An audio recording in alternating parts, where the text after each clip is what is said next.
Hi hello guys வாட்சிங் கோடைமன் with Harish and Bharath. So இன்னைக்கு நம்ம முன்னாடி ஒரு எபிசோட் போட்டிருந்தோம். இந்த மாதிரி ஐபிஎல் 2026 ரெஜிஸ்டர் பண்ணிருக்கிற batsman and wicket keepers, Indian batsman and wicket keepers who are in competition சொல்லலாம். அவங்க வந்து கரண்டா இப்ப நல்லா பர்ஃபார்ம் பண்ணிட்டு இருக்காங்க. அவங்க பேர்லாம் வந்து நாங்க எடுத்து சொல்லியிருந்தோம். அதே மாதிரி அதோட சீக்வல் வீடியோவை தான் இந்த வீடியோ இருக்கும்போது, எஸ் இந்த வீடியோல நம்ம ஆல்ரவுண்டர்ஸ், இந்தியன் ஆல்ரவுண்டர்ஸ் வந்து ஃபுல்லா டிஸ்கஸ் பண்ண போறோம். சோ நிறைய நேம்ஸ் இருக்கு. வீடியோக்குள்ள போலாமா? வீடியோக்குள்ள போறதுக்கு முன்னாடி இன்னும் ஒரு சின்ன அப்டேட். நீங்க நிறைய பேர் வந்து எங்களுக்கு கமெண்ட் செக்ஷன்ல போட்டுருந்தீங்க. எஸ், சீக்கி சீக்காவோட மார்க் ஆக்ஷன்ல வந்து நாங்க பார்ட்டிசிபேட் பண்ணிருந்தோம். பரத்தும் சுஜித் ஜிவியும் வந்து குஜராத் டைட்டன்ஸ் வந்து ரெப்ரசென்ட் பண்ணி போயிருந்தாங்க. அது பாத்தீங்கன்னா ஒரு கம்ப்ளீட் எக்ஸ்பீரியன்ஸ் எப்படி வந்து எங்களுக்கு அந்த சான்ஸ் கிடைச்சது, அந்த எக்ஸ்பீரியன்ஸ் எப்படி இருந்துச்சு அப்படின்றது நாங்க ஒரு வீடியோவே பண்ணி ரிலீஸ் பண்றோம். அவங்க ஃபர்ஸ்ட் ரிலீஸ் பண்ண வீடியோவை அதுக்கப்புறம் நம்ம ரிலீஸ் பண்ணா கரெக்டா இருக்கும்ல. சோ அதை பார்த்துட்டு நீங்க வந்து புரிஞ்சுக்க முடியும் நிறைய விஷயம். சோ நம்ம வந்து இப்ப இருக்கிற அந்த சீரீஸ் வந்து முடிச்சிடலாமா? சோ ஆல்ரவுண்டர்ஸ்ல ஃபர்ஸ்ட் யாருன்னு பாத்தீங்கன்னா அகில்ஸ் கேரியா. என்னடா பேர் இது அகில்ஸ் கேரியான்னு சொல்லிட்டு நிறைய பேர் அந்த கேசிஎல் பாக்காதவங்களுக்கு தெரிஞ்சிருக்காரு. பிகாஸ் இவர் வந்து கேரளா கிரிக்கெட் லீக்ல லீடிங் விக்கெட் டேக்கரா இருந்திருக்காரு. இவர் எப்படின்னா ஒரு left hand batsman, right arm bowler. ஓகேங்களா? சோ இவர் பேட்டிங் பாத்தீங்கன்னா ஒரு 314 ரன்ஸ் அடிச்சிருக்காரு with an average of 45 and bowlingல பாத்தீங்கன்னா 25 விக்கெட்ஸ் எடுத்திருக்காரு வித் an economy of 9.48. ஆமா, இவரோட பேட்டிங் வந்து ரன்ஸ் அதிகமா அடிச்சாரு. பட் ஸ்ட்ரைக் ரேட் வந்து பெருசா மூவ் பண்ணல. பட் ஆனா டொமஸ்டிக்ல நான் அவர் பாத்திருக்கேன். நல்லா அக்ரெசிவ் ஆடக்கூடிய ஒரு பேட்டர் தான். இந்த வருஷம் பெருசா ஒரு ஸ்ட்ரைக் ரேட் அடிக்கல. ஆனா ரன்ஸ் வந்து கன்சிஸ்டன்டா அடிச்சாரு. மீன் வைல் பவுலிங் தான் அவரோட ஸ்பெஷாலிட்டியே. ஹால் பேஸ் பவுலர், பவர் பிளேலயும் போடுவாரு, மிடில் பேஸ்லயும் போடுவாரு. டெத்ல வந்து பேசிக்கா வந்து அந்த பேஸ் வேரியேஷன்ஸ் நிறையவே அவர்கிட்ட இருக்கும். இவர் ரொம்ப பேஸ்லாம் கிடையாதுங்க. ஒரு 130s மிட் 130s அப்படி தான் போடுவாரு. ஆனா அந்த வேரியேஷன்ஸ் வச்சு அப்படி ஓடி வரும்னு வச்சுக்கோங்களேன். So teams that are look out for a proper allrounder. நம்ம ராஜங்கட் பாவா பார்த்திருக்கோம். மும்பை இந்தியன்ஸ்ல இருக்காரு, இப்போ இருக்காரு. ஆட வைக்கல. கடைசி வரைக்கும் பார்த்துட்டு தான் இருக்கோம் அவரை. அந்த மாதிரிதான் வந்து ஒரு பிளேயர். பட் ஓகே, பாப்போம் இதே டீம்ஸ் வந்து போறாங்களா அப்படின்ட்டு. சோ நெக்ஸ்ட் நம்ம பார்க்க போறது அதே கேரளா கிரிக்கெட் லீக்ல இருக்க ஷராஃபுதீன். இவர் பாத்தீங்கன்னா ஒரு 160 ரன்ஸ் அடிச்சிருக்காரு with strike rate of 173. So அதுலயே நமக்கு தெரியுது மிடில் ஆர்டர் பேட்ஸ்மேன் கீழே வந்து ஆடுவாருன்னு சொல்லிட்டு. சோ இவர் பாத்தீங்கன்னா right hand batsman and right arm fast medium. ஓகேங்களா? பவுலிங்ல பாத்தீங்கன்னா போன சீசன் ஒரு 13 விக்கெட் எடுத்திருக்காரு. சோ இந்த பிளேயர் எதுக்கு வச்சிருக்கீங்க பரத்? சொல்லுங்க. லிஸ்ட்ல ஏன் வச்சிருக்கீங்க? இந்த வருஷம் ஸ்டாட்ஸ் பெருசா இல்ல. பட் நான் போன வருஷம் கேரளா கிரிக்கெட் லீக்ல பாக்குறப்போ லீடிங் விக்கெட் டேக்கர் நினைக்கிறேன். Anyway he was very good at death bowling. Death பேட்டிங்குமே வந்து சூப்பரா இருந்துச்சு. பேசிக்கலி இஸ் சம்வன் லைக் ஒரு குட்டி ஜேசன் ஹோல்டர் மாதிரி சொல்லலாம்.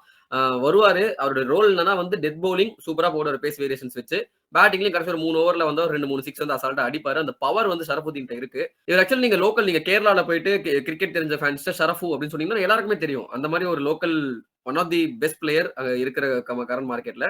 பாப்போமே. போன வருஷமே ஆக்சுவலி வந்து அவர் சிஎஸ்கே எடுத்திருக்க வேண்டியது. பட் தென் அவங்க ஆல்ரவுண்டர் ஸ்லாட்டை வந்து வேற ஒருத்தர் வச்சு ஃபில் பண்ணாங்க. லோக்கல் பிளேயர் விஜய் சங்கர் வச்சு ஃபில் பண்ணாங்கன்றதுனால எடுக்க முடியல.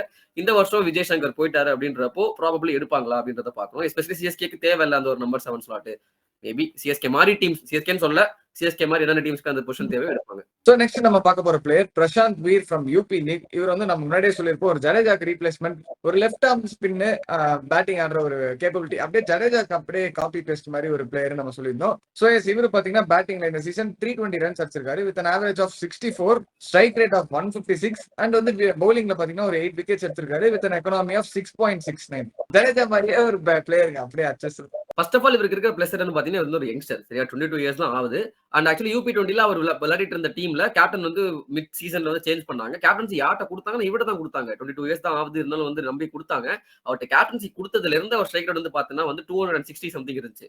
பவுலிங்குமே வந்து அவர் இன்னும் கொஞ்சம் இன்வால்வ் ஆகி போட்டாரு. So has that capability. அந்த ஸ்ட்ரைக் ரேட் அதெல்லாம் வச்சு நம்பி ஏமாந்துடாதீங்க. ஏன்னா அவர் ஃபர்ஸ்ட் ஆஃப் த சீசன்ல ஃபுல்லா 2024ல ஜடேஜா எப்படி ஆடுறாரோ அதே மாதிரி ஆடினாரு. ஒரு 110 ஸ்ட்ரைக் ரேட்ல ஒரு 3 டவுன் வருவாரு, 40 பால் 43 இந்த மாதிரி தான் இருந்துச்சு. அந்த கேப்டன்சி கொடுத்ததுக்கு அப்புறம் ஒரு சரியான சேஞ்ச். ஆனா கண்டிப்பா சிஎஸ்கேக்கு ஒரு ஜடேஜா ரீப்ளேஸ்மெண்ட் வேணும் அப்படின்னா there is no other perfect replacement like to like replacement than Prashant Veer. So கண்டிப்பா சிஎஸ்கே வந்து எடுக்க போறாங்க. அது வந்து நிசப்தமான உண்மை. Again coming back to Prashant Veer, talent வந்து சூப்பருங்க. பவர் பிளேலுமே வந்து ரீசெண்டா யூபிக்கு போட்டுட்டு இருக்காரு. ஆக்சுவலி இதுல வந்து நாங்க UP20 ஸ்டாட்ஸ் மட்டும் தான் சொல்லியிருக்கோம். சையத் முஸ்தக் அலி பத்தி நாங்க பேசவே இல்லை. சையத் முஸ்தக் அலியுமே வந்து ஒரு மேட்ச் பேட்டிங்ல அடிச்சு கொடுத்தாரு. பவுலிங்லயுமே வந்து சூப்பரா போடுறாரு. கன்சிஸ்டன்டா ஒரு 4 ஓவர்ஸ் லைன்ல வந்து பிடிச்சி எக்கானமி வந்து 6.57 கிட்ட வச்சிருக்காரு. விக்கெட்ஸுமே வந்து கன்சிஸ்டன்டா எடுக்கிறாரு அப்படின்றப்போ he is definitely a kind of bowler that not only CSK, other teams will also look out for. But ஸ்பெசிஃபிக்கா சிஎஸ்கே வந்து போவாங்க, கண்டிப்பா எடுப்பாங்கன்றது நான் கான்ஃபிடண்டாவே சொல்றேன். சோ அடுத்து நம்ம பார்க்க போற பிளேயர், இவர் பேரை வந்து நம்ம மூச்சுக்கு 300 தடவை சொல்லியிருப்போம் ரிட்டன்ஷன்ஸ் பேர் சொல்லும்போது. எஸ், சிவமாவி. இவரே ஆல்ரவுண்டர் லிஸ்ட்ல வச்சிருக்கேன், எனக்கே தெரியல. ஆனா இவர் பேட்டிங்ல பாத்தீங்கன்னா ஒரு 94 ரன்ஸ் அடிச்சிருக்காரு வித் ஸ்ட்ரைக் ரேட் ஆஃப் 223. UP20ல பெஸ்ட் ஸ்ட்ரைக் ரேட் இவருக்கு தான் இருந்துச்சு. அது வந்து ஒரு பாட்டா பிட்ச்னு வச்சுக்கோமே. பட் அதுலயுமே வந்து நல்லா ஆடினாரு, ரீடிஃபைன் பண்ணிருக்காரு ஒரு பேட்டிங். அந்த ஒரு ரீசனுக்காகவே சிவமாவி வந்து ஆல்ரவுண்டர் லிஸ்ட்ல வச்சிருக்கேன். ஓகே, ஆனா கம்மியா தான் பேட்டிங் ஆடி இருக்கான்ற பட்சத்துல அது ரொம்ப கன்சிடர் பண்ண முடியாது 223. கரெக்ட். ஷரஃபுதீன் மாதிரி தான் வந்து அடிக்கிறாரு, ஃபினிஷ் பண்ணக்கூடிய எபிலிட்டி இருக்கு அப்படின்றப்போ ஒரு ஒரு பவுலிங் ஆல்ரவுண்டர் மாதிரி நான் வச்சிருந்தேன், இந்த லிஸ்ட்ல வச்சிருக்கேன். பவுலிங் சூப்பரா போடுறாரு. ஒரு 140 135 to 140ஸ்ல வந்து போடுறாரு. அப்பப்போ 140 மேலேயும் வந்து பேஸ் போகுது அப்படின்றப்போ is reworked on everything. Actually 2024 action நினைக்கிறேன் ஒரு 8 கோடிக்கு ஒன்று எடுத்தாங்க. அதுக்கப்புறம் அன்ஃபோல்டா போனார் போன வருஷம். திரும்ப வந்து அது இன்ஜுரி இருந்துச்சு. ஆக்சுவலி இந்த இன்ஜுரியை தாண்டி க்ரோ ஆயிட்டு வந்திருக்காரு. நல்ல ஆப்ஷன். உண்மையிலே சிவமாவே ஏதோ ஒரு டீம் கண்டிப்பா ஒரு 3-4 கோடி மினிமம் கொடுத்து வாங்க போறாங்க. அது எந்த டீம் தான் தெரியல. சோ பவுலிங்லயுமே பாத்தீங்கன்னா ஒரு 22 விக்கெட்ஸ் எடுத்திருக்காரு. ஆனா இவரோட எக்கனாமி தான் கொஞ்சம் பெருசா இருக்கு. 9.6. காரணம் வந்து டெத்ல போடுறதுனால மெஜாரிட்டி. அவர் வந்து பாத்தீங்கன்னா பவர் பிளே எல்லாம் போடவே மாட்டாரு. மிடில் ஓவர்ஸ், டெத் ஓவர்ஸ் எப்படி வந்து 10 ரன் சிஎஸ்கே யூஸ் பண்ணுவாங்க அதே மாதிரி தான். 10th ஓவர்ல ஃபர்ஸ்ட் ஓவர் போடுவாரு. அதுக்கப்புறம் கடைசி 3 ஓவர் டெத்ல போடுவாருன்றப்ப அவரை போட்டு அடிச்சாங்க. பட் அதனால விக்கெட்ஸும் வந்துச்சு. சர்துல் தாக்கூர் மாதிரி ஒரு பவுலர்னு சொல்லலாமா? தாராளமா சொல்லலாம். அதே மாதிரி தான் சர்துல் தாக்கூர் மாதிரி தான். பட் கொஞ்சம் பேஸ் அதிகம் தாக்கூரை கம்பேர் பண்ணும்போது. அண்ட் பேட்டிங்குமே வந்து தாக்கூர் அளவுக்கு இன்னும் வரல. பட் வருவாரு அப்படின்றத நான் பாக்குறேன். 26 இயர்ஸ் ஆகுது. ஸோ அதுவுமே வந்து ஸ்கோப் இருக்கு இம்ப்ரூவ் பண்ண. சோ அடுத்து நம்ம பார்க்க போற பிளேயர் இந்த பிளேயர் வந்து சிஎஸ்கே ஃபேன் சொல்லும்போது என்ன அடிக்காம இருந்தா சரி ஓகே. பட் எவ்வளவு கோவங்கள் இருந்தாலுமே எவ்வளவு வெறுப்புகள் இருந்தாலுமே இவர் ஒரு நல்ல பிளேயர் தாங்க. டொமஸ்டிக்ல நான் பார்த்த வரைக்குமே இவர் வந்து எங்கெங்கெல்லாம் பெர்ஃபார்ம் பண்ணுமோ அங்கெல்லாம் பெர்ஃபார்ம் பண்ணிட்டே இருக்காரு. சோ இப்பவுமே ஸ்மார்ட்ல நல்லா விளையாடிட்டு இருக்காரு. எஸ், அஜய் சங்கர் தம்பி நம்ம விஜய் சங்கர் தான். சோ இந்த சீசன் நடந்த டிஎன்பில பாத்தீங்கன்னா இவர் பேட்டிங்ல ஒரு 251 ரன்ஸ் அடிச்சிருக்காரு with an average of 50 with a strike rate of 154. அவருக்கு எக்ஸ்பீரியன்ஸ் இன்னும் கொஞ்சம் ஜாஸ்தி தான் ஆடணும். பட் ஆனா டீசெண்டா பர்ஃபார்ம் பண்ணிட்டு இருக்காருன்றப்போ இவர் வந்து லிஸ்ட்ல இருந்து வெளில வைக்க முடியாது. அதனால கண்டிப்பா சொல்லணும். அது நம்ம விக்கெட்ஸ் பாத்தீங்கன்னா ஒரு 10 விக்கெட் எடுத்திருக்காரு வித் ஸ்ட்ரைக் ரேட் ஆஃப் 16 என்னமோ வச்சிருக்காரு. 16 பாலுக்கு ஒரு விக்கெட் எடுக்கிறாங்க. ஆக்சுவலி 2023ல வந்து ஹர்திக் பாண்டியாக்கு ஒரு இன்ஜுரி வரும் குஜராத் டைட்டன்ஸ்ல இருக்கிறப்ப. அப்ப இவர் தான் அவர் ரிப்ளேஸ் பண்ணுவார். ஆக்சுவலி அப்போ சூப்பரா ஆடினார் விஜய் சங்கர். 2 மேட்ச் ஃபினிஷ் பண்ணி கொடுத்தாரு. பவுலிங்குமே வந்து ஒரு மினி பட்ஜெட் ஹர்திக் பாண்டியா அப்படின்னு வந்து ஆசிஷ் நேரவால அன்புடன் அழைக்கப்பட்ட ஒரு பிளேயர். ஆனா வந்து சிஎஸ்கேல வந்தவர்னா மும்மூர்த்திகளில் ஒருத்தரா வந்து ஃபார்ம் ஆனாரு. நாங்க வந்து அவர் மும்மூர்த்திகளை 3 பேருமே அமுச்சு விட்டோம். பட் எனிவே நீ சொன்ன மாதிரி இப்போ ட்ரிபுராக்கு ரீசெண்டா சைட் முஸ்டேக்ல நல்லா ஆடுறாரு. அது மட்டும் இல்லாம டொமஸ்டிக்ல வேற ஒரு செஞ்சுரி எல்லாம் அடிச்சாரு. சோ அப்படி இருக்கப்போ ஒரு ஃபார்ம்ல இருக்காரு. எடுப்பாங்க சில டீம்ஸ். எக்ஸ்பீரியன்ஸ் இருக்கு நீ சொன்ன மாதிரி அப்படின்றப்போ மேபி கன்சிடர் பண்ணுவாங்க. மேபி as a பேக்கப் பிளேயரா வந்து எடுக்கலாம். இப்ப சான்சஸ் இருக்கு தாராளம். ஷாரு தானே ஆடிட்டு இருக்காரு. இவர் எடுக்க மாட்டாங்களா? ஒவ்வொரு சொல்லுறான். சொல்லு. சோ அடுத்து நம்ம பார்க்க போற பிளேயருமே டிஎன்பில விளையாட ஒரு பிளேயர் தான். எஸ், ரவிச்சந்திரன் ராஜ்குமார். இவரை பார்த்தாலே வந்து பயமா இருக்கும் ஆப்போனன்ட்டுக்கு. பேட் தூக்கிட்டு இப்படி இந்த கதத்தை தூக்கிட்டு வருவாங்களா அந்த மாதிரி வருவாரு தலைவன். அந்த மாதிரி ஒரு பினிஷிங் ஆடுற ஒரு பேட்ஸ்மேனுங்க. சோ இவரு பாத்தீங்கன்னா இந்த சீசன் 200 ரன்ஸ் அடிச்சிருக்காரு with an average of 40 with a strike rate of 198 அடிச்சிருக்காரு. என்னத்தப்பா கேட்ச் பிடிச்சப்போ? கேட்ச் பிடிக்கல, கொசு. கொசுவா? அண்ட் பவுலிங்ல பாத்தீங்கன்னா அங்கங்க போட்டிருக்காரு. எக்கனாமி வந்து ஒரு 7.5 டீசெண்டா இருக்கு. விக்கெட்ஸ் ஒரு 4 விக்கெட் எடுத்து வச்சிருக்காருங்க. ஆமா. ஆக்சுவலி இவர் வந்து ஒரு பேட்டிங் ஆல்ரவுண்டர் தான். பவுலிங் நான் நம்பி ட்ரஸ்ட் பண்ண மாட்டேன். இவர் வந்து ஒரு கேரன் போலார்ட் மாதிரியான ஒரு பிளேயருங்க. அப்படியே ஒரு இந்தியன் வெர்ஷன் ஆஃப் கேரன் போலார்ட். ஒரு மினி பட்ஜெட். ஒருத்தர் அப்படி சொல்லிதான் இப்போ பரிதாப நிலையில இருக்கான். யாருப்பா அது? யாரு இது? நீயே சொல்லு பாப்போம். எனக்கு தெரியும் பரிதாப நிலையெல்லாம் இல்ல. உங்களை பரிதாப நிலையில ஆக்கிட்டு அவர்னாலதான் இருக்காரு. அவங்க இருக்கிற டீம் தான் பரிதாப நிலையில ஆக்கிட்டு தலைவன் ஜாலியா தான் இருக்கான். டீம் டேவிடுங்க பை தி வே யோசிச்சீங்க அப்படின்னா. பட் எனிவே இவர் வந்து ஒரு 144 பிக்சல் கேரன் போலாடுங்க. நான் ஏன் சொல்றேன்னா அதே மாதிரி ஒரு பினிஷருங்க. பார்த்தாலே வந்து அடிக்க போறா மசில்ஸ் எல்லாம் பயங்கரமா இருக்கும். பவுலிங்லயும் பாத்தீங்கன்னா அதே மாதிரி தான் 120 130ல போட ஒரு டிப்ளி டபிள்யூ பவுலர்னு சொல்லுவாங்க. மத்தபடி வந்து அவர் எப்படி போட போறாரு, எப்படி விக்கெட் எடுக்கிறாருன்னு சத்தியமா யாருக்கும் தெரியாது, புரியவும் புரியாது. அவருக்கே தெரியாது. கேரன் போலார்ட் சொல்லியிருக்காரு ஒரு வீடியோல, நான் வந்து விக்கெட் எடுப்பேன்னு எனக்கே தெரியாது, சும்மா போடுவேன், அடிச்சு அவுட் ஆவாங்க. அந்த மாதிரி தான் இவரும் அதே மாதிரி தான் kind of bowler. Similar stats இருக்கு. பட் எனிவே ரீசெண்டா வந்து தமிழ்நாட்டுக்கு ஒரு மேட்ச்ல அவன் அடிச்சார். நம்பர் 5ல வந்து ஒரு 35 பால்ஸ் 90 சம்திங் போட்டு சூப்பரா விளாசினாரு. சோ மேபி சில டீம்ஸ் வந்து இந்த ஹைதராபாத் மாதிரி டீம்ஸ் வந்து கன்சிடர் பண்ண நிறைய வாய்ப்பு இருக்கு. அவங்களுக்கு அந்த நம்பர் 6 நம்பர் 7 ஸ்லாட் வேணும்ல, அவங்க ட்ரை பண்ணலாம். குஜராத் டைட்டன்ஸ் வந்து ஒரு பேக்கப்பா ட்ரை பண்ணலாம். ஒருவேளை பேஸ் பிரைஸ்ல வந்தாங்கன்னா மும்பை இந்தியன்ஸ் கூட வந்து ஒரு ஆல்ரவுண்டரா எடுத்து வைக்கலாம். ஹர்திக் பாண்டியாக்கு ஒரு பேக்கப்பா. ஒருத்தர் இருக்காரு இவரு ராஜ் அங்கட் பவானா, அவர் விட்டுருங்க, அவர் போட்டோம். இவர் வந்து போன சீசன் தான் விட்டீங்க, இந்த சீசன் விடுங்கன்றீங்க. என்னதான் பண்ணுவாரு அவரு? அதான் சொல்றேன், நீங்க விட்டுருக்கணும், விட மாட்டீங்க, புடிச்சு வச்சுக்கிட்டு. பேக்கப் வேணும்ல. ஹர்திக் பாண்டியா எப்போ கை உடைய கால் உடையன்னு தெரியல. சரி அதை விடுங்க, கேப்டன் ஆகி போட்டாரு, அது பேசக்கூடாது. But anyway so Rajkumar yes ஒரு குட் ஆப்ஷனா இருப்பாரு, ஒரு எக்ஸ்ப்ளோசிவ் பினிஷரா. சோ அடுத்து நம்ம பார்க்க போற பிளேயர் இல்ல, பிளேயர்ஸ் 2 பேரு அண்ணன் தம்பிகள். Sanjay Yadav and Sonu Yadav from TNPL, same TNPL. Sanjay Yadav நீங்க எங்கேயா அங்க கேள்விப்பட்டிருக்கலாம். எஸ், அவர் மும்பை இந்தியன்ஸ்க்கு விளையாடி இருக்காரு. ஒரு ப்ராமினன்டான name. Left arm spinner, left arm பேட்ஸ்மேனுங்க. அவர் வந்து ஒரு எக்ஸ்ப்ளோசிவான ஹிட்டர். இப்ப பாத்தீங்கன்னா ரீசெண்டா டிஎன்பிஎல் சீசன்ல கூட ஒரு 196 ரன்ஸ் அடிச்சிருக்காரு with an average of 32. Wickets வந்து பெருசாலாம் எடுக்கலாங்க, ஒரு 2 விக்கெட் எடுத்திருக்காரு. எக்கனாமி பாத்தீங்கன்னா 7.5 டீசென்ட்.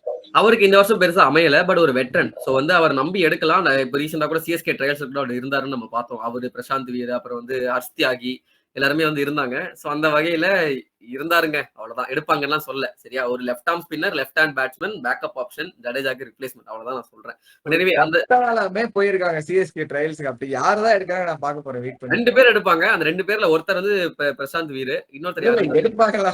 எடுப்பாங்க. கரெக்ட்டா பர்சனல் பண்றதுக்கு எடுப்பாங்க. ஓகே பார்ப்போம். யார் எடுக்குறாங்கன்னு சொல்லிட்டு நான் பார்க்குறேன். ஆமா. So yes coming back to Sanjay Yadav. இந்த வருஷம் அவருக்கு பெருசா அமையல. பேட்டிங்கும் பெருசா ஆடல. பவுலிங்கும் வந்து அந்த அளவுக்கு இம்ப்ரெசிவா போடல. 2 விக்கெட் தான் எடுத்தாரு. Economy rate okay. அவர் வந்து பெருசா அடிக்கல யாருமே. பட் அத விட ஒரு ஆக்சுவலி மோர் கேலிபர்ட் பிளேயர். இன்னும் கொஞ்சம் வந்து பெட்டரா ஆடுவாரு. போன வருஷம் டிஎன்பிஎல் நல்லா போச்சு. அதுக்கு முந்தின வருஷம் வந்து ஏதோ செகண்ட் லீடிங் ரன் ஸ்கோரரா, செகண்ட் ஹையஸ்ட் ஸ்ட்ரைக் ரேட் ஏதோ இருந்துச்சு அவருக்கு. அந்த அளவுக்கு போட்டு அடிச்சிட்டு இருந்தாரு.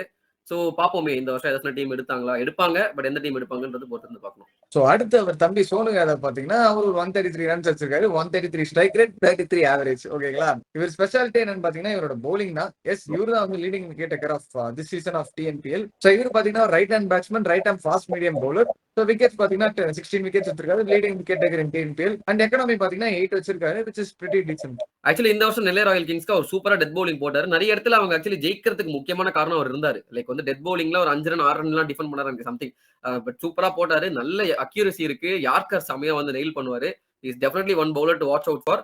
ஆல்ரவுண்டரா அப்படின்னு நீங்க கேட்டீங்கன்னா கண்டிப்பா அந்த ஹிட்டிங் எபிலிட்டி இருக்கு. நம்ம ஷரஃபுக்கு சொன்ன மாதிரி தான் அடிப்பாரு. பெருசா இந்த வருஷம் பெருசா பர்ஃபார்ம் பண்ணல இது வரைக்கும் டிஎன்பிஎல்ல. இப்ப தமிழ்நாடுக்குமே ரீசெண்டா ஆடிட்டு இருக்காரு. நல்லா போறாரு சையத் முஸ்தக் அலி டிராஃபிலுமே.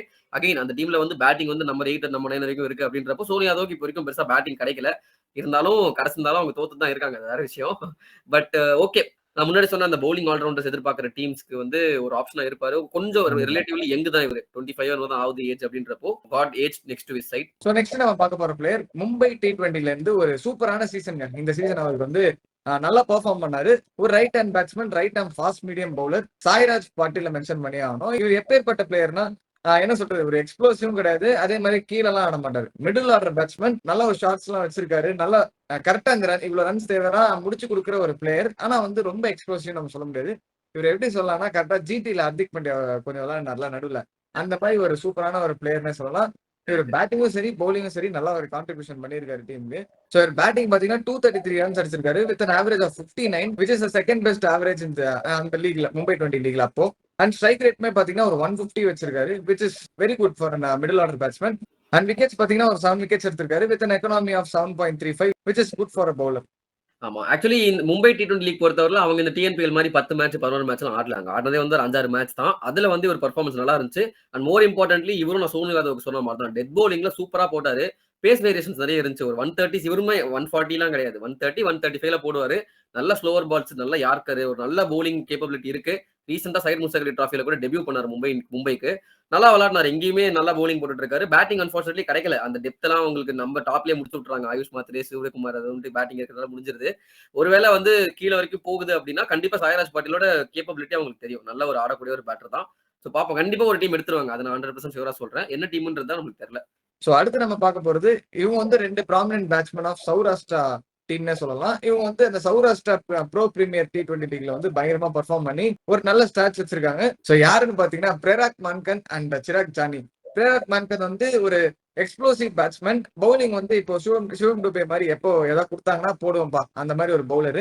இவர் ஆல்ரெடி வந்து எல்எஸ்சி எடுத்திருக்காங்க ஒரு வாட்டி.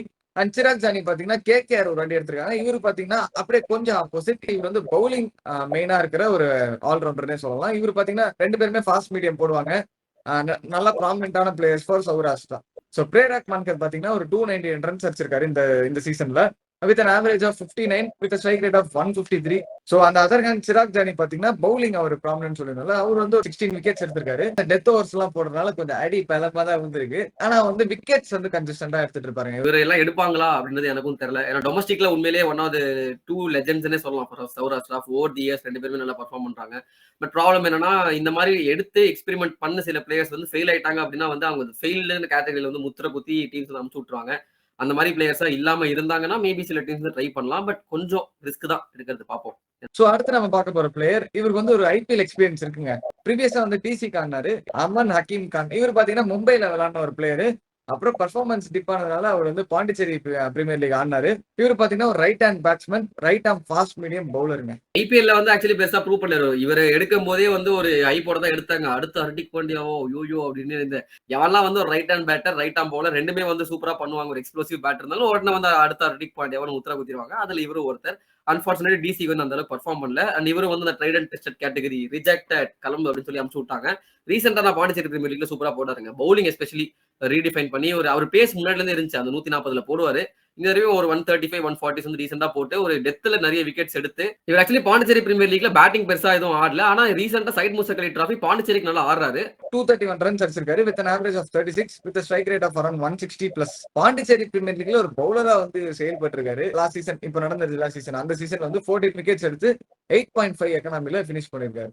ஆமா, அது டெத் பவுலிங் வேற. அதுவும் இல்லாம டெத் ஓவர்ஸ்ல போடுறாரு. அதுல வந்து 8.5 வச்சிருக்கிறது ஒரு நல்ல எக்கனாமி தான் ஆக்சுவலி. ஆமா, நல்லா போட்டாரு. அடுத்து நம்ம பார்க்கக்கூடிய ஒரு பிளேயரும் இதே மாதிரி தான் பாண்டிச்சேரி பிரீமியர் லீக்ல இருந்து வந்தாரு. நான் ஆக்சுவலி 2-3 வீக்லி பிளேயர் ஹைப் பண்ணியிருந்தோம். ஐயோ இவர் இந்த டீம்ல இவர் ஒருத்தர் தான் அடிக்கிறாரு, பயங்கரமா அடிக்கிறாரு அப்படின்ட்டு. இஸ் நன் அதர் தென் கிருஷ்ணா டட் பாண்டே. உண்மையிலே சொல்லணும்னா அகைன் ஒரு ராஜ்குமார் நான் எப்படி ஹைப் பண்ணணும் அதே மாதிரி தாங்க. இவர் பார்த்தாலே தெரியும் அடிக்க போறாரு அப்படின்ட்டு. வருவாரு கதை மாதிரி பேட்டை வச்சுட்டு போட்டு. ஆனா இவர் ஸ்லாக் தான் பண்ணுவாரு சரியா. ஆனா அவ்வளவு சீக்கிரம் அவர் அவுட்டே பண்ண முடியல. ஏன்னு தெரியல. இவர் வந்தா ஒரு 20 பால் 45 அதுல கன்சிஸ்டன்டா அடிச்சிட்டு இருந்தாரு. நான் ஸ்டாட்ஸ் நீ படிக்கிறப்போ உனக்கே தெரியும். அண்ட் இவரது பவுலிங் வந்து பாத்தீங்கன்னா ஒரு அகைன் ஒரு டபிள்யூ பவுலர் தான். இந்த சிவம் தூபே இந்த பிரராக் மான்கட் அந்த மாதிரி ஒரு பவுலர் தான். சர்ப்ரைசிங்லி இவர் வந்து டெத் பவுலிங்க்கு அந்த டீம் வந்து யூஸ் பண்ணாங்க. ஒரே ஓவர் தான் கொடுப்பாங்க. அது 20th ஓவரா இருக்கும்.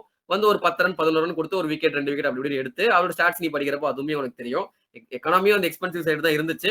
ஆனா வந்து பவுலிங் இருக்கு கேப்பபிலிட்டி இருக்கிறதுனால தான் கொடுக்குறாங்க. சார் பேட்டிங்ல பாத்தீங்கன்னா ஒரு 319 ரன்ஸ் அடிச்சிருக்காரு with an average of 40 with a strike rate of 168. பவுலிங்ல வந்து பெருசா விக்கெட்ஸ் எல்லாம் எடுக்கல. ஒரு 6-7 விக்கெட் தான் என்னமோ எடுத்திருப்பாரு. ஆனா டீசெண்டா போட்டிருக்காரு கொடுத்த வரைக்குமே. அதான் நான் சொன்ன மாதிரி டெத்ல வருவாரு. அந்த ஒரு ஓவர் தான் போடுவாரு. கடைசி ஓவர் தான் கொடுப்பாங்க. அதுல அவரால் என்ன பண்ண முடியுமோ பண்ணாரு. ஒரே ஒரு மேட்ச்ல மட்டும் ஒரு 20 ரன் கொடுப்பாரு எனக்கு 20th ஓவர்ல. மத்தபடி ஓகே டீசெண்டா போட்டாரு. டீசெண்டா கொடுத்தா போடுற பவுலர் ஓகேங்களா. பேக்கப்புக்கு அவ்வளவுதாங்க எதிர்பார்க்க முடியும். வேற ஒன்றும் பண்ண முடியாதுங்க. மோஸ்டா அன்சோல்டா தான் போவாரு இவரு. பட் ஓகே பாப்போம். என்னடா சாப்ப வர்ற சாபம் இல்லடா ப்ரெடிக்ஷன்டா எடுக்க மாட்டாங்கன்னு சொல்றேன். வேற எதுவும் இல்ல. அப்ப எதுக்கு நான் வந்து பேர் சொல்லிட்டு இருக்கேன். நோட்டபிள் பிளேயர் நோட்டபிள் பிளேயர்ஸ் ஓகேங்க. இதுல இருக்கிற எல்லாருமே எடுக்கவா போறாங்க? எடுக்க மாட்டாங்க. தசவதாரம் கமல் ஸ்லாங்ல சொல்ல எடுப்பாங்கன்னு சொல்லி எடுத்தா நல்லா இருக்கும் தானே சொல்றேன். எடுப்பாங்கன்னு நான் சொல்லலாம். எடுத்தா நல்லா இருக்கும் தான் நான் சொல்றேன். சோ அடுத்து நம்ம பார்க்க போறது மத்திய பிரதேஷ் பிரீமியர் லீக்ல இருந்து மங்கேஷ் யாதவ். இவர் பாத்தீங்கன்னா லீடிங் விக்கெட் டேக்கர் இந்த சீசன். சோ 14 விக்கெட்ஸ் எடுத்திருக்காரு. சோ இவர் பாத்தீங்கன்னா ரெகுலரா விக்கெட்ஸ் இருக்கிறதுனால ஒரு ஸ்ட்ரைக் ரேட் 9 தான் வச்சிருக்காரு. எக்கனாமிக் கொஞ்சம் போடல, கொஞ்சம் ஜாஸ்தியா தான் இருக்கு. ஆனா ஒரு நல்ல விக்கெட் டேக்கிங் ஆப்ஷனால வந்து இவரை மென்ஷன் பண்ண நினைச்சோம். சோ பேட்டிங்மே பாத்தீங்கன்னா இவர் இந்த பினிஷிங் ரோல் எல்லாம் கொஞ்சம் அந்த கடைசியில வந்து அடிக்கிறது அதெல்லாம் பண்ணியிருக்காரு. 60 ரன்ஸ் அடிச்சிருக்காரு with and strike rate of 202. அதுதான் வந்து இங்க நோட் பண்ண வேண்டிய விஷயம். ஆமா, இவர் கடைசியா ஒரு 3-4 மேட்ச் தான் பேட்டிங். ஆக்சுவலி அந்த லீக்ல 6 மேட்ச் தான் ஆடினாங்க. அதுல ஒரு 3 மேட்ச்ல சான்ஸ் கிடைச்சது. சான்ஸ் கிடைக்கிறப்பலாம் வந்து ஒரு 10 பால் 23 அந்த மாதிரி கொஞ்சம் கொஞ்சம் அடிச்சு எக்ஸ்பிரசிவ்னஸ் காட்டினாரு. மெயினா அவர் டெத் பவுலிங்ல வந்து போட்டாரு. ஒரு 2 4 விக்கெட் நினைக்கிறேன் அடுத்தடுத்து நல்லா போட்டாருங்க. ஒரு மேட்ச்ல வந்து போட்டு உரிச்சு எடுத்துட்டாங்க. பட் மீதி மேட்சஸ் எல்லாம் வந்து 4 for 29 4 for 35 சம்திங் அந்த மாதிரி ஒரு டீசெண்டா போட்டாரு. டெத் நல்லா போட்டார் அப்படின்றப்போ இல் பி an ஆப்ஷன். நாங்க மாதிரி சன்ரைசர்ஸ் ஹைதராபாத்துக்கு இவர் எடுத்தா நல்லா இருக்கும்ன்ற மாதிரி சொல்லியிருந்தோம். அந்த மாதிரி சில டீம்ஸ் வந்து கண்டிப்பா நோட் பண்ணுவாங்க. 23 இயர்ஸ் தான் ஆகுது இவருக்கு. Age is on his side. So again நல்ல option. Left arm allrounder very rare find. So அடுத்து நம்ம பார்க்க போற பிளேயர் ஹிமாச்சல் பிரதேஷோட கேப்டனுங்க மிர்துல் சுரோஜ். இவரு பாத்தீங்கன்னா ஒரு யங்ஸ்டர் 22 இயர்ஸ் தான் ஆகுது. அதுக்குள்ள இவர் கேப்டன்சி கொடுத்திருக்காங்க. இவர் வந்து நல்லாவும் பண்ணிட்டு இருக்காரு ஆக்சுவலி. சோ இவர் பாத்தீங்கன்னா இப்ப நடக்கிற சைடு முஸ்தக் அலி டிராஃபில ஒரு 201 ரன்ஸ் அடிச்சிருக்காரு with an average of 50 with a strike rate of 169. ஆமா, நல்லா எக்ஸ்ப்ளோசிவ் ஆடிட்டு இருக்காரு. பவுலிங்மே ஆக்சுவலி ஒரு ஆஃப் ஸ்பின் போடுவார். நல்லாவும் போட்டுட்டு இருக்காரு. இது வந்து ஒரு ரைட் ஹேண்ட் பேட்ஸ்மேன், ஒரு right arm off spin option. டோட்டலா இப்ப ஸ்மார்ட்ல பாத்தீங்கன்னா ஒரு 8 விக்கெட்ஸ் எடுத்திருக்காரு. எக்கனாமி டீசென்ட் 8.85 வச்சிருக்காரு. இவரு இப்ப வந்து ஸ்டாண்டிங் கேப்டனா இருக்காரு. ஆக்சுவலி அன்குஷ் பெயின்ஸ் தான் வந்து மெயின் கேப்டன். அவருக்கு பதில் ஒரு ரீப்ளேஸ்மெண்ட் கேப்டனா இப்ப விளையாடிட்டு இருக்காரு ஸ்மார்ட்ல. ஆமா, நல்ல கேப்பபிலிட்டி இருக்கு. அண்ட் அகைன் ஒரு பேட்டிங் ஆஃப் ஸ்பின் ஆல்ரவுண்டர் அப்படின்றப்போ ஒரு டீமுக்கு வந்து ஹோம் கமிங்னு சொதப்பின ஒரு ஹோம் கமிங் எல்லாம் சொல்லாது இல்ல ஹோம் கமிங் சொதப்பின ஒரு ப்ராஜெக்ட். அந்த ப்ராஜெக்ட் டெலீட் பண்ணிட்டு அதுக்கு பதிலா ஒரு பிளேயர் எடுக்கணும். அது இவர் இருப்பாரா தெரியாது. சோ அடுத்து நம்ம பார்க்க போற பிளேயர் இவர் ஐபிஎல் எல்லாம் கொஞ்சம் விளையாடி இருக்காரு. இவரு கொஞ்சம் சீனியர் பிளேயர் தாங்க. இப்போ வந்து பிரெடாமினன்ட்டா பேட்டிங்ல ஃபோக்கஸ் பண்ணிட்டு இருக்காரு. பவுலிங் கூட பெருசா பண்றது இல்ல. எஸ் ஸ்மார்ட்ல இப்ப ரீசெண்டா பாத்தீங்கன்னா 226 ரன்ஸ் அடிச்சிருக்காரு. ஒரே விட்டு தான் அவுட் இருக்காரு. ஒரு 4-5 மேட்ச் விளையாடி இருக்காருங்க. வேற யாரும் இல்ல, நம்ம லலித் யாதவ் தான். ஆவரேஜும் பாத்தீங்கன்னா of course 226 with strike rate of 160 plus வச்சிருக்காரு. ஆமா, இவர் வந்து ஆக்சுவலி டெல்லி கேபிட்டல்ஸ்ல ட்ரை பண்ணாங்க. ஒரு பேட்டிங் ஹேண்ட் பேட்டிங் ஆல்ரவுண்டர் மாதிரி கொடுத்தாங்க. பட் வந்து பெருசா அங்க ஷைன் ஆகல. நினைச்ச அளவுக்கு ஷைன் ஆகல. ஆனா ஒரு ஹரிஷ் அப்பவே சொல்லுவான் பேட்டிங் பாக்குறப்ப நல்லா இருக்கேடா, இவரை கொஞ்சம் டாப்ல இறக்கி விடலாமே அப்படின்ற மாதிரி சொல்லுவான். அது இப்போ அவர் வந்து ஆமா ப்ரோ நானே இப்பதான் கண்டுபிடிச்சிருக்கேன் அப்படின்னு சொல்லி ஒரு பேட்டரா நல்லா வந்து களம் இறக்கிட்டு இருக்காரு. ரெட் ஹாட் ஃபார்ம்ல இருக்காரு. கண்டிப்பா டீம்ஸ் வந்து கன்சிடர் பண்ணுவாங்க. எஸ்பெஷலி ஒரு பவுலிங் ஆஃப் ஸ்பின் ஆப்ஷன் தான். ஒரு பெருசா போடுறதுல அப்படியே போடல வந்து போட்டு சொருவி எடுத்துறாங்க. ஒரு 10-12 எக்கானமில போட்டுட்டு இருக்காரு. எனிவே அந்த ஆஃப் ஸ்பின் போட தெரியும் அப்படின்னாலே வந்து வேரியேஷன்ஸ் எல்லாம் வந்து கொஞ்சம் வச்சிருந்தாரு இவர் அந்த சமயத்திலே. பார்ப்போம் சில டீம் எடுக்கிறாங்களா அப்படின்ட்டு. பட் நல்ல ஆப்ஷனா இருப்பாரு டாப் தி ஆர்டர். சோ அடுத்து நம்ம பார்க்க போற பிளேயர் கேஎஸ்சி மகாராஷ்டிரா நடந்துச்சுல, அதுல வந்து இவர் தான் leading wicket taker. Yes Kranthi Kumar வந்து மென்ஷன் பண்ணோம். சோ இவரு பாத்தீங்கன்னா ஒரு 26 விக்கெட்ஸ் எடுத்து ஒரு நல்ல சீசனா முடிஞ்சிருக்கு. 9.58 என்னமோ வச்சிருக்காரு ஸ்ட்ரைக் ரேட். நல்ல விக்கெட் டேக்கிங் ஒரு கேப்பபிலிட்டி இருக்க ஒரு பவுலர் ஆக்சுவலி. ஆமா. நம்ம முன்னாடி பார்த்த நெறைய லிஸ்ட்ல பார்த்தா மாதிரி டெத் பவுலிங் சூப்பரா போட்டாரு. சேஞ்ச் ஆஃப் பேஸ் ஒரு பேஸ்லாம் இல்ல. 130ல தான் போடுவாரு. ஆனா செம்மையா எக்ஸிகியூஷன் அந்த யார்கர்ஸா இருக்கட்டும், ஸ்லோவர் டெலிவரிஸா இருக்கட்டும், பயங்கரமா பேட்ஸ்மேன் வந்து ரிசீவ் பண்ணாரு அந்த பேஸ வச்சுக்கிட்டு. பேட்டிங்லயுமே ஆக்சுவலி கொஞ்சம் எக்ஸ்ப்ளோசிவா ஆடுனாரு. நல்ல ஒரு ஸ்டாண்ட் ஒரு ஹேண்ட் ஒன்னு குடுத்தாரு. பேட்டிங்மே ஒரு எக்ஸ்ப்ளோசிவான அந்த கீழ வந்து சூப்பரா ஆடி வச்சிருக்காரு. 183 ரன்ஸ் அடிச்சு ஒரு 92 ஆவரேஜ் அதை விட்டுருங்களேன். நாட் அவுட்ல இருப்பாரு. 169 ஸ்ட்ரைக் ரேட் வந்து மெயின்டைன் பண்ணிருக்காரு. இது வந்து நான் சொன்னது வந்து சயீத் முஸ்தக் அலி டிராஃபியோட ஸ்டாட்ஸ், பேட்டிங் ஸ்டாட்ஸ். ஆமா. ஆக்சுவலி இவர் வந்து எலீட்ல ஆடல. இவர் வந்து இந்த மீதி ஒரு 4, 5 டீம் இருக்கும். மிசோரம், அருணாச்சல் பிரதேஷ் அந்த லீக்ல வந்து இவர் ஆடுறாரு. பட் எனிவே அந்த லீக்லயுமே வந்து நல்ல பவுலிங் அண்ட் நல்ல பேட்டிங். பேட்டிங் கேப்பபிலிட்டி இருக்குல்ல. எபிலிட்டி இருந்தா தான் அடிக்க முடியும். அங்க கேசிஏ மகாராஷ்டிரா ஃபிலிமே வந்து எக்ஸ்ப்ளோசிவ் ஹிட்டிங் இருந்துச்சு. ஸ்டாட்ஸ் வந்து சப்போர்ட் பண்ணல. ஆனா அந்த ஒரு 150, 160 ஸ்ட்ரைக் ரேட்ல வந்து அடிச்சாரு. சோ ப்ராபபிலி அகைன் டீம்ஸ் வந்து பாப்பாங்க டெத் பவுலிங் ஆப்ஷன் வேணும் அப்படின்னா வந்து ஒரு எக்ஸ்பீரியன்ஸ் இருக்கு. 31 இயர்ஸ் ஆகுது இவருக்கு. ஆல்ரெடி கர்நாடகால நிறைய வருஷம் ஆடி இருக்காரு. கேசிஏ மகாராஷ்டிராவே ரொம்ப வருஷமா ஆடிட்டு இருக்காரு அப்படின்றப்போ அந்த எக்ஸ்பீரியன்ஸ் அண்டர் டீம்ஸ் இருக்கிறதுக்கு வாய்ப்பு இருக்கு. சோ நல்ல ஆப்ஷன், நல்ல பிளேயர் ஃப்ரம் கர்நாடகா. ஆக்சுவலி பெங்களூரே கூட எடுக்க வாய்ப்பு இருக்கு. அவங்க ஆர்சிபியே கூட எடுக்க வாய்ப்பு இருக்கு. So Indian allrounders again of IPL 2026 ஒரு நல்லா ரீசெண்டா விளையாடிட்டு இருக்க பிளேயர்ஸ் வந்து நாங்க கவர் பண்ணோம். இதை தாண்டி சில பேர்லாம் மிஸ் ஆகுது அப்படின்னு சொல்லிட்டு நீங்க நினைப்பீங்க. சில நோட்டபிள் மென்ஷன்ஸ் வச்சிருக்கோம். சொல்றேன். ஆமா ஆக்சுவலி கேசிஏ மகாராஷ்டிரால இருந்தே வந்து மெக்னைல் நொரோன்ஹா ஒரு ஃபேன் ஃபேவரட் ஆயிட்டார் ரீசெண்டா. அவர் எங்க இருந்து புடிச்சாங்கன்னு தெரியல. சிஎஸ்கே ஃபேன்ஸ் தான் பொத்தோட இடத்துல வந்து இவரு தான்ப்பா கரெக்டான ரிப்ளேஸ்மெண்டா இருப்பாருன்னு சொல்றாங்க. நாங்க ஏன் இந்த லிஸ்ட்ல வைக்கல அப்படின்னா நொரோன்ஹா வந்து ஓகே ஒரு எக்ஸ்ப்ளோசிவான ஹிட்டர், ஒரு ஆஃப் ஸ்பின் அபிலிட்டி இருக்கு. ஆனா அவர் பாத்தீங்கன்னா எதுவுமே வந்து சூப்பரா பண்ணிட்டாருன்னு சொல்ற அளவுக்கு இல்லைங்க. பேட்டிங் ஒரு இன்கன்சிஸ்டன்டான ஒரு பேட்டர் வந்து ஒரு 6 அடிச்சு அவுட் ஆயிடுவார் மிடில் ஆர்டர்ல. பவுலிங் பாத்தீங்கன்னா வந்து ஒரு பார்ட் டைம் ஆப்ஷன் தான் கொடுத்தாரு. போட்டப்ப நல்லா போட்டாரு. ஓகே ஒரு 10 விக்கெட் எடுத்தாரு இந்த டிராஃபில. மத்தபடி வந்து ஆகா ஓகோன் ஸ்டார்ட்ஸ் இல்லாதனால இவர் பேர் நான் பெருசா இன்க்ளூட் பண்ணல. பட் எஸ் நோட்டபிள் பிளேயர்ல கண்டிப்பா மென்ஷன் பண்ணோம். செகண்ட் பிளேயர் செகண்ட் ஆல்ரவுண்டர் இதே கேசிஏ மகாராஷ்டிரா டிராஃபில இருந்து சுபாங் ஹெக்டே அப்படின்ற ஒரு பிளேயர். Left hand batter, left arm spinner, ஒரு யங்ஸ்டர். போன வருஷம் சூப்பரா அமைஞ்சது. இந்த வருஷம் பெருசா அமையல. பட் இருந்தாலும் ஒரு நல்ல ஆல்ரவுண்டர் தான். கண்டிப்பா வந்து ஒரு லிஸ்ட்ல வந்து நோட்டபிள் லிஸ்ட்ல நான் வைக்கிறேன். ஏன்னா இந்த வருஷம் பெருசா அமையல அப்படின்றதுனால எக்கானமி ரேட் நல்லா இருந்துச்சு அவருக்கு. சோ ப்ராபபிலி டீம்ஸ் வந்து கன்சிடர் பண்ணுவாங்க. அண்ட் தேர்ட் நான் சொல்லக்கூடிய பிளேயர் இவருடைய குருநாதர். இவர் நிறைய இடத்துல சொல்லியிருக்காரு என்னோட ஐடல் அப்படின்ட்டு. ரொம்ப வருஷமா கர்நாடகா ஆடி இப்ப வந்து உத்தராகண்ட் ஆடிட்டு இருக்கிற ஜெகதீஷா சுஜித். ரீசெண்டா இவர் சிஎஸ்கே ட்ரையல்ஸ் கூட அட்டன் பண்ணாரு நம்ம பார்த்தோம். நல்ல ஆல்ரவுண்டர். ஐபிஎல்ல பாத்தீங்கன்னா Punjab Kings, Mumbai Indians, Sunrisers Hyderabad சில டீம்ஸ் எக்ஸ்பீரியன்ஸ் அவருக்கு இருக்கு. ஐபிஎல் எக்ஸ்பீரியன்ஸ் இருக்கு அப்படின்றப்போ Sujith would be a good option for teams. Again போவாங்களா அப்படின்றது தெரியல. 4வது பிளேயர் இவரும் அந்த கேசிஏ மகாராஜ் டிராஃபி தான். கேசி கரியப்பா ஞாபகம் இருக்கா? ஞாபகம் வருகிறதா? மிஸ்ட்ரி ஸ்பின்னர்னு சொல்லி மார்க்கெட்டிங் பண்ணாங்க ஒரு 5 வருஷம் முன்னாடி. அந்த மிஸ்ட்ரி ஸ்பின்னர் சொன்னதே ஒரு மிஸ்ட்ரியா இருந்துச்சு. என்ன பண்ணாரு இவரு அப்படின்ற மாதிரி யோசிச்சு வாழ்க்கை அழிச்சுட்டது கேல் தான். ஆமாப்பா ஒரு மேட்ச்ல போட்டு போறந்துட்டு இருப்பா. ஆனா உண்மையிலே டொமஸ்டிக் நல்லா போடுவார் மச்சி. ஏசிஏ மகாராஷ்டிரா டிராஃபில நான் பார்க்கும்போது எவ்ரி டைம் ஒரு விக்கெட் வேணும்னா இவர் கூட்டு வருவாங்க, விக்கெட் எடுப்பாரு. அது எப்படின்னு தெரியல. ஆனா அதே ஃபார்ம் வந்து ஐபிஎல் ஆல்ரவுண்டர் கேட்டகரியில வச்ச நீ. அதுதான் ஒரு சரியான கதை. ரீசெண்டா வந்து இந்த நான் சொன்னேன்ல இந்த மிசோரம்ன்ற ஒரு டீமுக்கு வந்து அவர் ஆடிட்டு இருக்காரு. சரியா சயீத் முஸ்தக் அலில. அங்க வந்து 3 டவுன் 4 டவுன்ல வராரு. மச்சான் அவரோட ஸ்டாட்ஸ் நான் போட்டிருக்கேன். நீ படியேன். நம்பவே மாட்டேன். படி. 191 ரன்ஸ் அடிச்சிருக்காரு with an average of 64 with a strike rate of 195. அதுதான். இப்ப ரீசெண்டா கூட 19 பால் 50 அடிச்சாரு. அதனாலதான் வச்சேன். சரி ஓகே ஏதோ பேட்டிங் ரீடிஃபைன் பண்ணிட்டு வந்திருக்காரு போலன்னு சொல்லி அதனால நோட்டபிள் மென்ஷன்ல வச்சிருக்கேன். கண்டிப்பா டீம் எடுப்பாங்களான்னு தெரியல. மிசோரம்ல தானே போய் ஆடுறாரு. அதனால பவுலிங் எந்த அளவுக்கு இருக்கும்னு தெரியல. பேட்ஸ்மேன் அடி அடிக்கிறாங்கன்னு சொல்லிட்டு பவுலிங்க மாத்துவாருன்னு பார்த்தா பேட்ஸ்மேன் அடி அடிக்கிறான் நானே பேட்ஸ்மேனா மாறுறேன்னு சொல்லிட்டு மாறிட்டாரு. சரி என்ன புதுசா இருக்குனே புதுசா இருக்கு. இந்த மாதிரி இன்னும் நிறைய பவுலர்ஸ் இருக்காங்க. ஆந்திர பிரதேஷ் பிரீமியர் லீக்ல இருந்து 2 பேர் ஸ்டீஃபன் ஒருத்தர் இருப்பாரு. அப்புறம் வந்து கேவி சசிகாந்தன் ஒருத்தர் இருப்பாரு. இந்த மாதிரி ஒவ்வொரு லீக்லயும் நிறைய பவுலர்ஸ் இருப்பாங்க. பட் இப்படிலாம் வச்சா லிஸ்ட் பெருசா போயிட்டே இருக்குன்றதுனால எங்களுக்கு தெரிஞ்ச நோட்டபிள் பிளேயர்ஸ் இவங்க எல்லாம் டீம்ஸ் எடுத்தா நல்லா இருக்கும். எஸ்பெஷலி நீங்க நல்லா நோட் பண்ணி பாத்தீங்கன்னா நாங்க ஃபாஸ்ட் பவுலிங் ஆல்ரவுண்டர்ஸ் நிறைய பேரை வச்சிருக்கோம். காரணம் என்னன்னா டீம்ஸோட ரெக்யர்மெண்ட் அதுவா தான் இருக்கு. ஒரு Indian fast bowler who can also bat give a batting handன்றது ஒரு டிமாண்ட் இருக்கு அப்படின்றதுனால அந்த டிமாண்டுக்கு ஏற்ற சப்ளை இந்த பிளேயர்ஸ் எல்லாம் இருந்தா நல்லா இருக்கும்ன்ற மாதிரி சொல்லியிருக்கோம். இதுல எத்தனை பிளேயர்ஸ் மிஸ் பண்ணிருந்தோம் அப்படின்னா கமெண்ட் செக்ஷன்ல போடுங்க. நாங்களும் வந்து தாராளமா மிஸ் பண்ணிருந்தா கமெண்ட் செக்ஷன்ல போடுங்க. அண்ட் இன்னொரு எபிசோட்ல வந்து பவுலர்ஸ் நாங்க லிஸ்ட் எடுத்துறோம். இந்தியன் பவுலர்ஸோட அவங்க வந்து மீட் பண்றோம். அதுக்கப்புறம் ஃபாரினர்ஸ் ஃபுல்லா வந்து அது ஒரு லிஸ்ட் பிரிச்சு பேட்ஸ்மேன் ஆல்ரவுண்டர் ஒரு வீடியோ, அதுக்கப்புறம் பவுலர்ஸ் ஒரு வீடியோ சொல்லிட்டு மொத்தமா ஒரு பிளான் வச்சிருக்கோம். எல்லாத்தையும் வந்து நாங்க எக்ஸிக்யூட் பண்றோம். இந்த வீடியோ பிடிச்சிருச்சு, இந்த எஃபர்ட்ஸ்க்குலாம் ஏதாவது கொடுக்கணும் அப்படின்னு நினைச்சீங்கன்னா ஒரு லைக் மட்டும் கொடுங்க போதும். அண்ட் உங்க ஃப்ரெண்ட்ஸ்க்கு ஷேர் பண்ணி விடுங்க. அண்ட் இந்த மாதிரி இன்ட்ரெஸ்டிங்கான வீடியோஸ் நீங்க பாத்துக்கிட்டே இருக்கணும்னு நினைச்சீங்கன்னா கிரிக்கெட் டைமுக்கு ஒரு சப்ஸ்கிரைப் மட்டும் பண்ணி விட்டுருங்களேன். ஏன்னா சின்ன பசங்க நாங்க. எங்களை சப்ஸ்கிரைப் பண்ணுங்க.